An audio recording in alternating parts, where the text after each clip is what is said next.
বহুতে মোক প্ৰশ্ন কৰি আছিলে যে আপুনি বাইদেউ আপুনি কি কৰে, আপুনি কেনেকুৱা ধৰণৰ কাম কৰে আৰু ঘৰত থাকে নে, ঘৰৰ কাম কৰে নে, কিবা ব্যৱসায় কৰে নে, চাকৰি কৰে নে, এনেকুৱা ধৰণৰ কিছুমান প্ৰশ্নৰ উত্তৰ লৈ আহিছোঁ মই আপোনালোকৰ মেছেজৰ উত্তৰবিলাক। আৰু আজি যিসকলে মোক মেছেজ কৰি আছিলে তেওঁলোকৰ কাৰণে ভিডিঅ'টি প্ৰস্তুত কৰিছোঁ।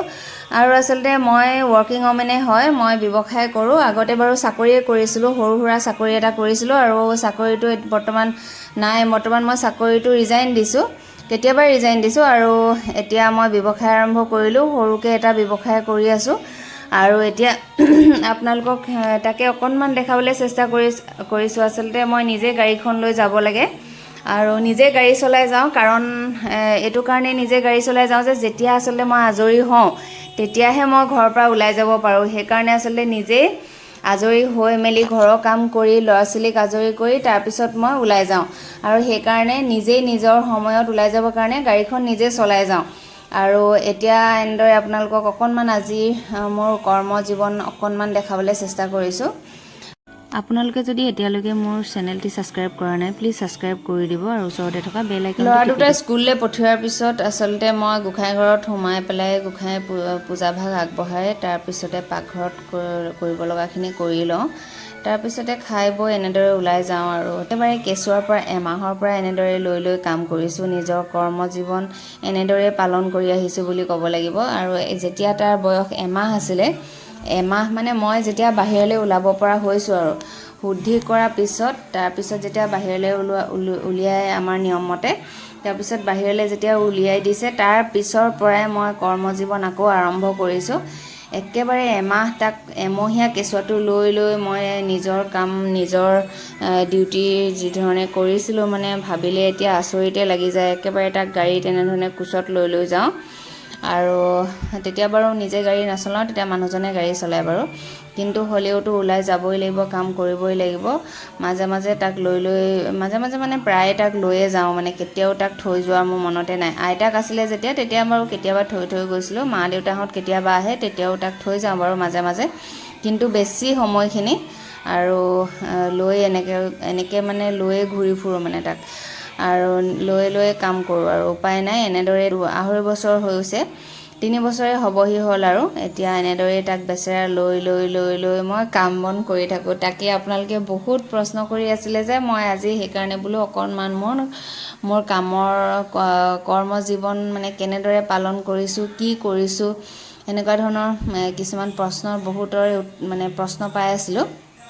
সেইকাৰণে অকণমান দেখালোঁ। আহি আমি আমাৰ চেণ্টাৰ পালোহি। তাৰপিছতে এটা চেণ্টাৰত সোমাই পেলাই সেইখিনি দেখুওৱা নহ'লে বাৰু। তাৰপিছত এতিয়া আহিলোঁ বেলেগ এটা চেণ্টাৰত। আমাৰ কাম চলি আছে যিহেতু কিবা ইণ্টেৰিয়ৰ কাম অলপ কৰাই আছোঁ, তো সেইকাৰণে মিস্ত্ৰী কিবা চাই দিব লগা আছিলে। তাৰপিছত এয়া জোখ মাখ কৰা কিবাকিবি বস্তুবিলাক চাই দিলোঁহি। আহি পেলাই মিস্ত্ৰী কেইবাটাও কাম লাগি আছে, সেইখিনি অকণমান যিহেতু নিজৰ ডিজাইনত নকৰিলে অকণমান পিছত বেয়া লাগে, এইটোনো কেলৈ নকৰিলোঁ, সেইটো কেলৈ নকৰিলোঁ, এনেকুৱা ধৰণৰ কিবা মনত প্ৰশ্নবিলাক আহে। তো সেইকাৰণে মানে বস্তুখিনি নিজেই চাওঁ। এয়া আহি পেলাই মিস্ত্ৰী ৰৈ আছিলে, আহি পেলাই আমি গোটেই জোখ মাখ দিলোঁ, গোটেই বস্তুখিনি ডিজাইন কৰিলোঁ। এনেকৈ কৰি মেলি তাৰপিছত আৰু কেইটামান কাম আছিলে, সেইবিলাকো এনেদৰে আচলতে মোৰ মানুহজনে মোক একদম বহুতেই ছাপোৰ্ট কৰে আৰু সেইকাৰণে আচলতে ইমানখিনি কাম আমি কৰিবলৈ সক্ষম হৈছোঁ বুলি ক'ব লাগিব। আৰু মানুহজনৰ লগত দুয়োজনে মিলি পেলাই যিকোনো কাম আৰম্ভ কৰোঁ আৰু যিকোনো কামেই তেওঁৰ লগত আচলতে আলোচনা নকৰাকৈ আমি একোৱে কাম নকৰোঁ। আৰু মানুহজন মানে মোৰ কি ক'ম, মানে আপোনালোকক ইয়াৰ দ্বাৰাই জনাইছোঁ যে মানুহজন মোৰ সঁচাকৈ এজন ভগৱান হয়, মানে ভগৱান মোৰ কাৰণেতো ভগৱানেই আৰু তেওঁ মানে বহুতৰ কাৰণেই ভগৱান বুলিয়ে ক'ব লাগিব। আচলতে বহুতে তেওঁক ইমানেই মৰম কৰে নহয়, কি ক'ম, মানে মৰমো কৰে। আৰু তেওঁৰ কাৰণেতো কিছুমান মানুহে মানে এনেকুৱা মই মানুহ পাইছোঁ জানো দি দিব মানে আচলতে মই যে ইমানখিনি কৰিব পাৰিছোঁ, মোৰ প্ৰধান গুৰু হৈছে মোৰ মানুহজন। প্ৰথম তেওঁৱে মোৰ গুৰু আৰু সদায় মোৰ তেওঁৱে গুৰু। তেওঁৰ প্ৰত্যেকটো ক্ষেত্ৰতে তেওঁৱে মোক দিহা পৰামৰ্শ আগবঢ়ায় আৰু তেওঁৰ দিহা পৰামৰ্শ নোলোৱাকৈ মই কোনো ধৰণৰ কামেই নকৰোঁ। আৰু প্ৰত্যেকটো ক্ষেত্ৰতে তেওঁ মোক সহায় কৰে, প্ৰত্যেকটো খোজতেই সহায় কৰে। আচলতে মই ভাবোঁ যে ভগৱানৰ নিজৰ স্বামীজন, এগৰাকী পত্নীৰ বাবে, এগৰাকী নাৰীৰ বাবে নিজৰ স্বামীজন খুব ভগৱানৰ এটা খুব সুন্দৰ গিফ্ট হয়, মানে খুব সুন্দৰ উপহাৰ বুলি ক'ব লাগিব। আৰু সঁচাকৈয়ে ভগৱানে দিয়া এটি সুন্দৰ উপহাৰ, এগৰাকী নাৰীক সুন্দৰ উপহাৰ হিচাপে দিয়ে এগৰাকী নাৰীক স্বামীজন। আৰু সেই উপহাৰটি আমি খুব সুন্দৰকৈ ৰাখিব লাগে।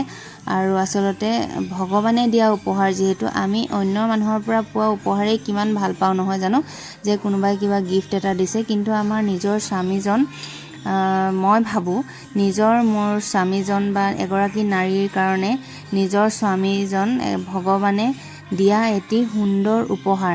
আৰু এই উপহাৰটি প্ৰত্যেকগৰাকী নাৰীয়ে খুব সুন্দৰকৈ ৰাখিব লাগে আচলতে। আৰু এগৰাকী নাৰীৰ কাৰণে এই ইমান সুন্দৰ যে এটি উপহাৰ, তাৰ বাহিৰে একোৱে হ'ব নোৱাৰে আৰু একোৰ লগত তুলনা কৰিব নোৱাৰি আচলতে। আৰু এই কথাষাৰি প্ৰত্যেকগৰাকী নাৰীয়ে আচলতে জানিব লগা কথা বা বুজি পাব লগা কথা আজিৰ যিটো যুগ চলিছে। আৰু আচলতে মই তেনেদৰে ভাবোঁ কথাষাৰ, সেইকাৰণে আপোনালোকৰ আগত ব্যক্ত কৰিলোঁ। আৰু সঁচাকৈ স্বামীজন এগৰাকী নাৰীয়ে খুব সুন্দৰকৈ ৰাখিব লাগে, খুব সুন্দৰকৈ মৰমেৰে ৰাখিব লাগে। আচলতে এগৰাকী নাৰীৰ কাৰণে যেতিয়া স্বামীজন নাথাকে তেতিয়া সকলোবিলাক শূন্য হৈ পৰে। এতিয়া আপোনাৰ যিটো বস্তু ভাল লাগিছে, তেতিয়া সেই বস্তুটো ভাল নালাগিব বা সেইখিনি কৰি ভাল নালাগিব, এনেকুৱা ধৰণৰ বহুত কিছুমান কথা আছে। আৰু সেইকাৰণে মানে নিজৰ স্বামীজনক প্ৰতিগৰাকী নাৰীয়ে খুব সুন্দৰকৈ ৰাখক, সেয়াই মোৰ ফালৰ পৰা কামনা কৰিছোঁ বুলি ক'ব লাগিব। মই কামনা কৰিছোঁ আচলতে। আৰু এয়াই আপোনালোকৰ আগত ক'লোঁ, যদি কিবা ভুল হৈছে মাফ কৰি দিব।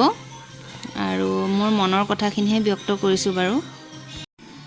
এতিয়া এইবিলাক মিস্ত্ৰী লগাই কাম বন কৰাই বহুতখিনি কাম কৰালোঁ। তাৰপিছত কাম বন কৰাই এতিয়া আকৌ ঘৰলৈ যাবলৈ সময়ে হ'ব হ'ল। কাৰণ কেলে 1 বাজিবৰ হ'ল। আৰু এতিয়া আহিব, মাজু ল'ৰাটো আহি পাবহি আৰু বাছৰ পৰা নামিব, যিহেতু ঘৰৰ ওচৰতে বাছ ৰখায়। আৰু বাছৰ পৰা নমাৰ সময়ত আকৌ আমাক যদি নেদেখে, ঘৰত তলা মৰা থাকে, তেতিয়াহ'লে সি ভয় খাই যাব। তাৰপিছত সেইকাৰণে একেবাৰে লৰালৰিকৈ কামখিনি কৰি, আৰু এটা কাম আছিলে সেয়া কামো কৰিলোঁ। কাম বন কৰি আৰু এতিয়া সোনকালে ঘৰলৈ যাব হ'ল, লৰালৰি কৰিছোঁ। জীৱনৰ সময়বোৰ এনেদৰে অতিবাহিত কৰি আহিছোঁ। কৰ্মজীৱনৰ সময়বিলাক, ঘৰুৱা জীৱনৰ সময়বিলাক, সকলো সময়বিলাক এনেদৰে অতিবাহিত কৰিছোঁ। আৰু তাকেই অকণমান আপোনালোকৰ আগত দেখাবলৈ চেষ্টা কৰিলোঁ। আচলতে প্ৰত্যেকটো ক্ষেত্ৰতে ভগৱানৰ চৰণত শৰণ লৈ পেলাই ভগৱানৰ চৰণ চুই আগবাঢ়ি যাব লাগে। আৰু সকলোৱে এনেধৰণে ভগৱানক বিশ্বাস কৰি প্ৰত্যেকটো কামতে আগবাঢ়ি যাব লাগে। সংসাৰখনো প্ৰত্যেকটো ক্ষেত্ৰতে আগুৱাই নিবলৈ চেষ্টা কৰিব লাগে। সংসাৰৰ যিবিলাক বেমেজালি, সেই বেমেজালিবিলাক আচলতে যিবিলাক সংঘাত, সেই সংঘাতবিলাক ভগৱানৰ চৰণত এৰি দিব লাগে। খং, ৰাগ, অভিমান যিখিনি আছে, সেইখিনি সকলোবিলাক অহংকাৰ, সেইবিলাক চব ভগৱানৰ চৰণত এৰি দিব লাগে। বাকী তেতিয়া সুন্দৰকৈ আচলতে ভগৱানৰ চৰণত সকলো বস্তুবিলাক এৰিব পৰাজনহে আচল ভক্ত। যদি মোৰ ভিডিঅ'টি চাই ভাল পালে, তেতিয়াহ'লে প্লিজ ছাবস্ক্ৰাইব কৰি দিব আৰু ওচৰতে থকা বেল আইকনটি টিপি দিব। আগলৈও এনেকুৱা ধৰণৰ ভিডিঅ' পাই থাকিব আপোনালোকে। ধন্যবাদ জনালোঁ।